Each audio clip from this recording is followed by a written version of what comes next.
Hello दोस्तों, उम्मीद करती हूँ आप सब अच्छे होंगे। अगर आपने अभी तक मेरे चैनल को सब्सक्राइब नहीं किया है तो प्लीज़ मेरे चैनल को जल्द से जल्द सब्सक्राइब करें। धन्यवाद। तो चलिए अब हम चलते हैं अपनी कहानी पर। मुझे तो लगता है असली पिशाचिनी आप ही हैं।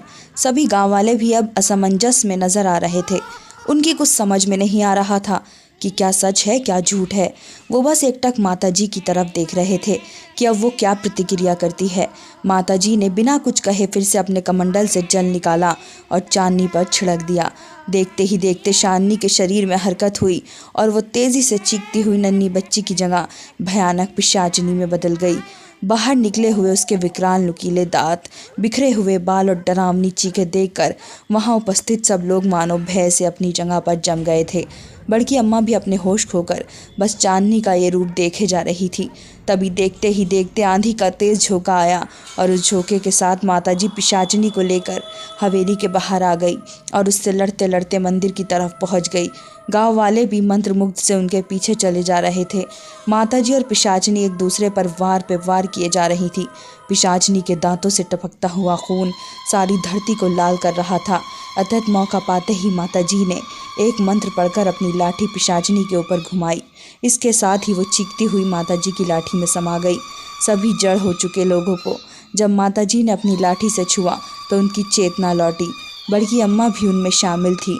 उन्हें संबोधित करते हुए माताजी बोली, तुम्हारी छोटी बहू की बेटी मनहूस नहीं थी, मनहूस तो ये थी। पिशाचिनी को जिंदा रहने के लिए मानव रक्त की आवश्यकता होती है, इसलिए ये कोख में रहते हुए धीरे धीरे अपनी चाची का रक्त पीती रही, क्योंकि अगर ये अपनी माँ का रक्त पीती तो तुम लोग शायद इसे भी जंगल में फिकवा देते, जैसे उस मासूम बच्ची के साथ किया। जन्म लेने के बाद धीरे धीरे रात के अंधेरे में इसने अपना माया जाल फैलाना शुरू किया, जिससे कोई नहीं जान सका। भला छोटी सी बच्ची पर ध्यान जाता भी तो किसका। मंदिर में फूल फेंकते समय ही मैंने देख लिया था कि इसने कैसे अपनी उंगली घुमाकर फूल को लक्ष्मी के आगे गिरा दिया।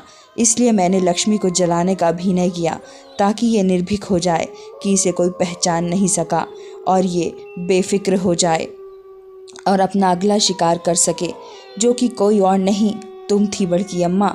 शमशान की अभिमंत्रित राख की वजह से ये किसी दूसरे घर में प्रवेश नहीं कर सकती थी, जबकि अपनी हवेली में तुम्हारे साथ आते हुए बड़ी चालाकी से इसने तुम्हारी मुट्ठी की राख को दरवाजे के बाहर ही फिकवा दिया था और अपनी शक्ति से तुम्हारी नज़रों के सामने छलावा प्रस्तुत कर दिया, जिससे तुम्हें इस बात का एहसास ही नहीं हुआ। लेकिन अफसोस कि इस मूर्ख को भान ही नहीं हुआ कि इसकी हरकतों पर मेरी पूरी नज़र थी। खैर, अब गांव के सब लोग पूरी तरह निश्चिंत होकर अपने अपने घर जाइए। अब इस गांव में कभी दर्दनाक चीखें नहीं गूंजेगी।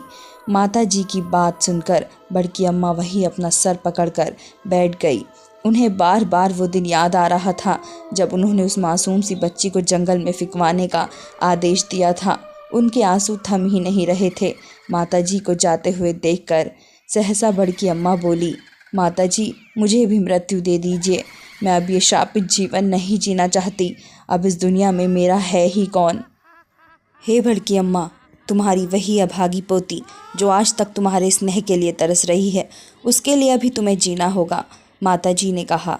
उनकी बात सुनकर बड़की अम्मा के साथ साथ गांव वालों को भी भरोसा नहीं हुआ कि भला घने जंगल में फेंक दी गई वो बच्ची जीवित कैसे है, और अगर है तो कहाँ है। माता जी ने बिना कहे सबके मनोभाव को पढ़ लिया और बोली, लक्ष्मी ही तुम्हारी वो पोती है। वो विंता के पास कैसे पहुंची ये स्वयं वही बताएगी। तभी सबने देखा विंता लक्ष्मी को गोद में लिए मंदिर के अंदर से चली आ रही थी।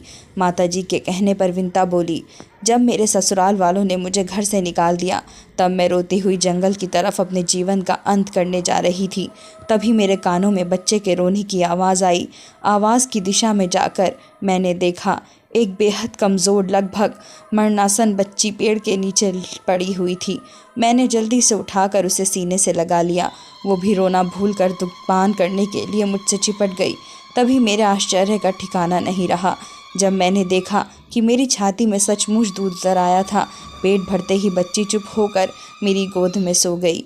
इसे मैंने ईश्वर का संकेत समझा और उस बच्ची को लेकर चुपचाप अपने मायके आ गई। कुछ महीनों के बाद जब मैंने अपने ससुराल में अपने माँ बनने की खबर भिजवाई तो बेटी पैदा होने की बात सुनकर ही उन्होंने मुझे वापस ले जाने से मना कर दिया। अभी तक मेरे मायके वाले भी इसी आस में थे कि बच्ची के जन्म की बात से ससुराल वाले मुझे वापस अपना लेंगे, लेकिन जब ऐसा नहीं हुआ तब उन्होंने मुझे बच्ची समेत कहीं और जाने और स्वयं अपना खर्च उठाने के लिए कह दिया और भटकती भटकती मैं इस हवेली में आ गई। विंता की बात सुनते ही बड़की अम्मा उसकी गोद से लक्ष्मी को लेकर दुलारने लगी और बोली, विंता, आज से तू मेरी बेटी हुई और ये अब मेरी परपोती नहीं, मेरी नातिन हुई। अब मुझे छोड़कर कहीं मत जाना दोनों। उनकी बात सुनकर विंता ने उनके चरण छू लिए। लेकिन माताजी, लक्ष्मी को तो आपने हमारी आंखों के आगे जला दिया था, फिर ये बची कैसे? गांव वालों ने अपनी जिज्ञासा जाहिर की। माताजी पुजारी जी की तरफ देखकर बोली, जब तुम लोग लक्ष्मी को लेकर शमशान की तरफ बढ़े तभी मैंने पुजारी जी को सारी बात बताकर उन्हें भीड़ के बीच से निकलकर शमशान में छुप जाने के लिए कहा। मेरे आग लगाते ही जब तुम लोग मुड़कर वहां से चले गए तब मैंने पुजारी जी की मदद से जल्दी से लक्ष्मी को चिता से उठाया और पुजारी जी को फिर भीड़ में शामिल हो जाने के लिए कह दिया। 3 घंटे बाद मंदिर लौटते हुए लक्ष्मी सुकून से गहरी नींद में सोई हुई मेरे थैले में थी, जिसे मैंने नज़र बचाकर कमरे में विंता के पास पहुंचा दिया था। माताजी की बात सुनकर सबने दांतों तले उंगली दबा के सबकी जिज्ञासा शांत करके माताजी जाने लगी तो पुनः गांव वालों ने कहा, लेकिन माताजी, आपने तो बताया ही नहीं कि आप है कौन और इस कृशकाय अवस्था में भी आप इतनी खतरनाक पिशाचिनी का सामना कैसे कर पाई? सभी गांव वाले उत्सुकता से इस सवाल का जवाब जानने के लिए माताजी की तरफ ही देख रहे थे कि तभी मंदिर की सारी घंटियां जोर जोर से बज उठी और एक तेज़ हवा का झोंका आया। अगले ही पल सबने देखा वहां माताजी का नामो निशान भी नहीं था। गांव वालों को भरोसा हो गया कि कोई दैवीय शक्ति ही उन्हें इस भयानक आपदा से बचाने आई थी। उनका जय जयकार करते हुए, पिशाचिनी से मुक्ति का आनंद मनाते हुए सभी गांव वाले अपने अपने घर लौट गए। विंता और लक्ष्मी के साथ हवेली जाती हुई बड़की अम्मा के चेहरे पर भी आज दुख की कालिमा की जगह नए सुख का उल्लास दमक रहा था। तो ये थी मेरे बचपन में घटी मेरे गांव के पिशाचिनी की कहानी। चलो अब सो जाओ तुम सब। दूर किसी दूसरे शहर में अपने नाती पोतों से घिरी हुई एक वृद्धा ने कहा। सारे बच्चे अपने कमरे में चले गए, लेकिन एक बच्चा उसे छोड़ ही नहीं रहा था। अच्छा, तो फिर वो पिशाचिनी कभी नहीं आई दादी माँ? उस बच्चे ने पूछा। उसे अपने कंधे पर लेकर थपकी देती हुई वृद्धा बोली, नहीं, पर जल्दी ही आएगी। ये सुनकर बच्चे ने घबराकर अपनी दादी माँ की तरफ देखा। तब तक वृद्धा के मुंह से निकलते नुकीले दांत बच्चे की गर्दन में धंस चुके थे और अगले ही पल सारा घर पिशाचिनी के भयावह हंसी से गूंज उठा।